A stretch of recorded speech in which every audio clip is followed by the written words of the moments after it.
Against कोण उभं राहिले किंवा बाकी आघाड्या किती आहेत किंवा त्यांचं काय चालतं ह्याच्याविषयी आपल्याला काही म्हणायचं नाही. आपल्याला एवढंच म्हणायचं आहे की निम्म काया निजम आहे ना कोब्बर काया कुडा निजम नी दय्यम निजाम आहे ना देवडू कुडा निजम. याचा अर्थ असा आहे, तुम्ही फिरवून टाकता ना लिंबू, प्रलोभन दाखवता, ते लिंबू जर खरं असेल ना त्यापेक्षा माझा नारळ फार खरा आहे. आणि तुमचं जे काही भूत आहे ना आला लोकांना दाखवतंय ते भूत तुम्हाला खरं वाटत असेल ना तर माझा देव जास्त खरा आहे. म्हणून माझ्या देवाला तुम्ही सगळ्यांनी मतदान द्या. विष्णुबाळा पाटलानं 7 लोकांना मारलं होतं. म्हणजे जे गावाला, चांगल्या माणसांना, देवळांना ज्यांना ज्यांना त्रास दिला त्यांना ताणून ताणून मारलं तो विष्णुबाळा होता. आणि अशा वाईट सगळ्या माणसांना मारण्यासाठी आपल्याला लहामटे साहेबांना मत द्यायचं आहे.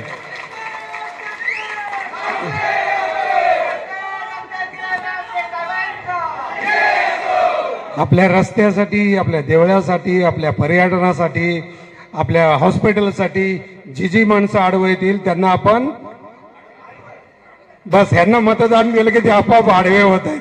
त्यामुळे ती चिंता करण्याचं काही कारणच नाही.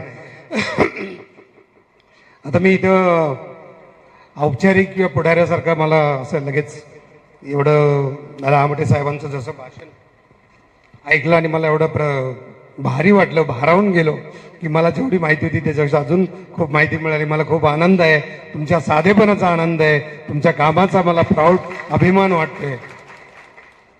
मी आता इथं स्टार प्रचारक म्हणून आलो असलं तरी माझ्या समोर जे आहेत, माझ्या बरोबर आहेत बसलेले जे आहेत ते तुम्ही सगळे सुपरस्टार प्रचारक आहात.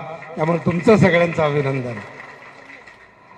सीताराम पाटील गायकर साहेब, कपलजी पवार, जालेंद्र भाऊ वाघचौरे, विनयजी सावंत, भरतभाऊ पटांगरे, सीताराम अण्णा वाघचौरे, महेश देशमुख, शर्मिलाताई येवले, शरदराव चौधरी, संजयजी वाघचौरे, रेश्माताई गोडसे, भाग्यश्रीबाई वाघचौरे, पुष्पाताई निगळे, मनोजजी मोरे, सचिनभाऊ नरोडे, सुधीर शेळके, पांडुरंग शेठ शेळके, मुन्ना शेठ, मनिमजी देशमुख, ईश्वर वाघचौरे, सचिन आरोटे, शैलेश पटांगरे, अक्षय आबाळे, सुभाष बेनके, भाऊसाहेब हडवले, राघोजीदादा जाधव, सुरेश राव नवले, अभिजित देशमुख, हेमंत देशमुख, बाळासाहेब ढोले, विजय पानसरे, सयाजी ढेरंगे, अजून एक सयाजी आहेत, पशपस ढेरंगे, मनोभाव तामकडे, लाला शेख, प्रशांत पटांगरे, दत्तू घोडे, दत्तू घोडकर, पोपट भालके, मंगेश लेडे, विश्वास कुलकर्णी, निलेश जाधव, रामा शेळके, पोपट वाळून, दशरथ उगले, सुनील उगले, दत्ता निगळे, विनायक धुमाळ, पराग वाडगे, सोपान शेळके, प्रकाश पापळे,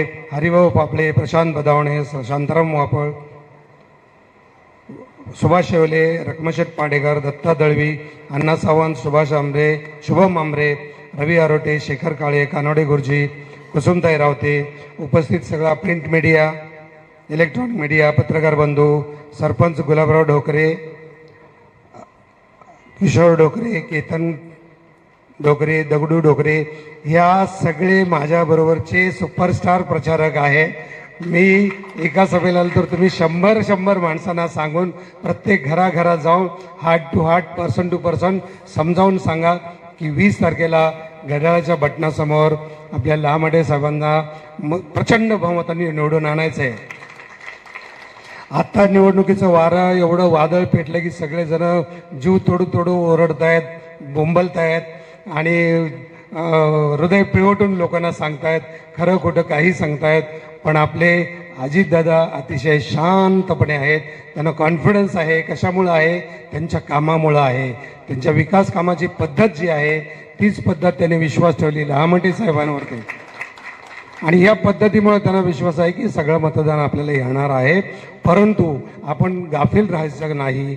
20 तारखेला सगळ्यांनी बूथाचं नियोजन बरोबर करा. लोकांना इज्जतीनं, वयस्कर माणसांना इज्जतीनं त्यांना मान देऊन बरोबर आणायचं, त्यांना बरोबर घेऊन जायचं, त्यांना नीट समजावायचं की मतदान कसं करायचं, कुठं करायचं, ह्या गोष्टी फार महत्त्वाच्या आहेत. आता लहामटे साहेबांनी जे 5 वर्षात काम केलेलं आहे ते काम तुम्ही जाणताच. म्हणजे उदाहरणार्थ रस्ते, भंडारदऱ्याचा रस्ता असेल किंवा कळसुबाईचा रस्ता असेल, त्यामुळं पर्यटन स्थळ म्हणून त्याला जो दर्जा वाढणार आहे. उत्तरोत्तर तो वाढत जाईल. आत्ताच वाढतोय. म्हणजे मला 15-20 वर्षापूर्वी मी कळसुबाईला आलो होतो. आम्ही चालत गेलो होतो खाली, कुठल्या रेल्वे स्टेशनला उतरून मुंबईवरून येतो आणि कासारा, कासारा इगतपुरी तिथं उतरून मग चालत चालत वरती जायचं. तर मला वाटतं आम्ही 2.5-3 तासात वरती चालत गेलो होतो. आणि वरती चालत गेलो आणि प्रचंड धुकं होतं. आणि वरती गेलो आणि अचानक एकदम सगळं धुकं बाजूला गेलं आणि ऊन पडलं. असं काहीतरी प्रचिती आल्यासारखं ते मला वातावरण आठवतंय. त्यावेळेला तिथे एक बोर्ड होता की महाराष्ट्रातलं उंच शिखर तुम्ही पार केलं, उत्तरोत्तर तुमच्या आयुष्यातली शिखरं तुम्ही पार करत जा, तुम्हाला शुभेच्छा आहेत. तर मला असं वाटतं की लहामटे साहेब, हे आमदार साहेब, हे आपलं कळसुबाईचं शिखर आहे, त्याला उत्तरोत्तर पुढे पुढे न्यायचं आहे आपल्याला. आणि हा आशीर्वाद तुमच्याकडून सगळ्यांकडून मिळाला पाहिजे. जसं भंडारदरा आहे, भंडारदराला पण मी गेलो होतो. अतिशय सुंदर आणि चांगलं पर्यटन स्थळ आहे. तर ह्याची काळजी ह्या माणसाला पूर्णपणे काळजी आहे. अतिशय साधा माणूस आहे, पण यांचं नीट लक्ष आहे. तुम्हाला एवढा निधी कसं काय उपलब्ध झाला? कारण काम केलं तर निधी मिळतो ना, काम नाही केले तर निधी मिळणार नाही. तर असा हा माणूस काम करतो. तर मला वाटतं की त्या गोष्टीवर तुम्ही सगळ्यांनी लक्ष द्या. जाहीरनामा डिक्लेअर केलेला आहे. दादांचा वादा असतो तो सर्वसामान्यांचा फायदाच असतो. त्यामुळं तो काही भीतच नाहीत कोणाला.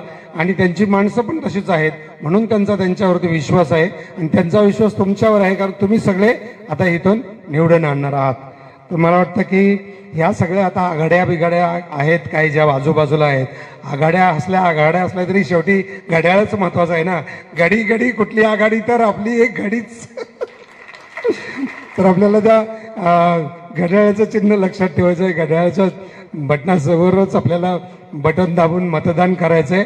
फक्त मला एवढं म्हणायचं की आत्ता जेवढे लोक आहेत त्या सगळ्या लोकांना म्हणजे मल्टिप्लाय बाय 100 लोकांना तुम्ही जाऊन हार्ट टू हार्ट सांगितलं पाहिजे. आणि मला असं वाटतं की स्त्रिया बायका जर इथं कमी असल्या तरी अख्ख्या घराला बदलून टाकतात, त्या बायकाच असतात. त्यामुळे बायकांनी जेवढा प्रचार वाढवाल तेवढा जास्त त्या कुटुंबात फरक पडणार आहे. म्हणजे कसं होतं की आमच्या गावचे कृष्णराव नाना होते, मिलिटरीत होते आणि आम्हाला त्यांच्या गावात आमची खूप दहशत होती. आणि आम्ही कुठेतरी लग्नाला चाललो होतो आणि वराड असता ट्रक भरायचा होता आणि कृष्णराव नाना आले, म्हटले चला चला लवकर.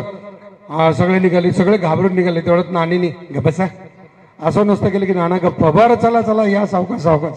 तर घरात एक बाईचं महत्व एवढं असतं, प्रेमाचं महत्व एवढं असतं की सगळेजण कितीही आव्हानला पुरुषांनी तरी बाईंचं खूप महत्व. मला वाटतं सगळ्या बायकांनी जास्त घरटी जाऊन तुम्ही सगळ्यांनी प्रचार करा. अर्थात पुरुषांचं पण महत्व असतंच, त्यांचं पण सांगणं ऐकलंच असतं, पण 2% जास्त स्त्रियांना बायकांना जात असं मी एवढं म्हणेन तुम्हाला सांगेन. तर मला असं वाटतं की अशा ह्या साध्या माणसाला आपण सगळ्यांनी, विरोधकांचं कुठेही किती प्रलोभनं तुम्हाला दाखवली गेली, कुठल्याही स्वरूपाची प्रलोभनं दाखवली गेली तरी आपण त्याच्याकडं लक्ष द्यायचं नाही, लोकांना देऊ द्यायचं नाही.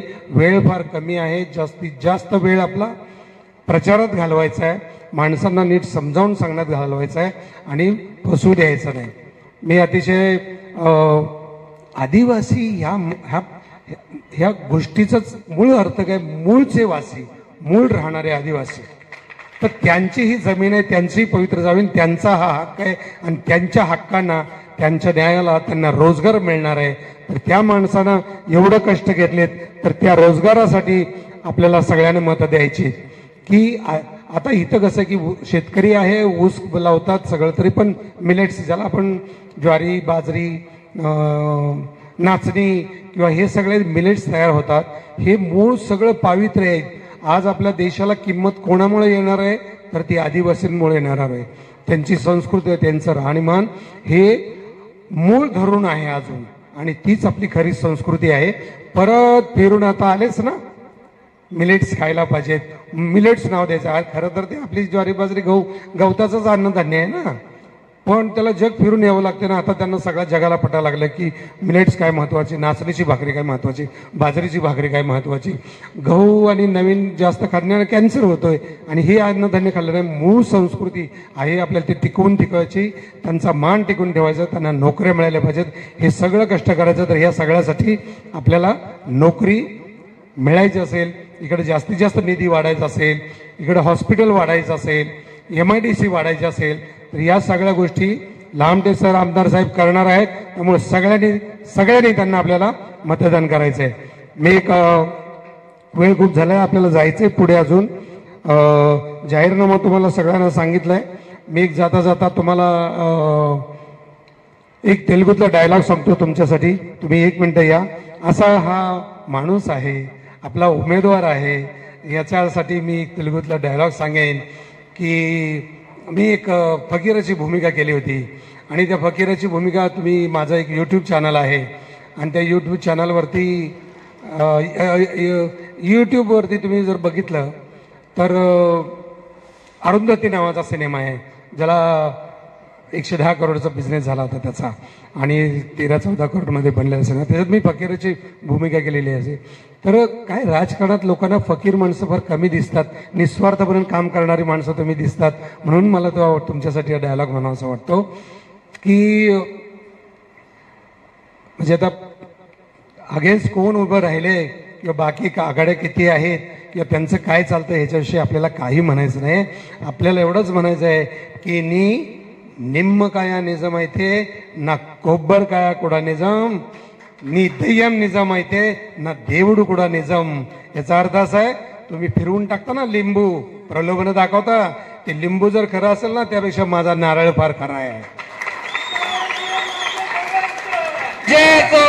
आणि तुमचं जे काही भूत आहे ना आला लोकांना दाखवतंय, ते भूत तुम्हाला खरं वाटत असेल ना तर माझा देव जास्त खरा आहे. म्हणून माझ्या देवाला तुम्ही सगळ्यांनी मतदान द्या.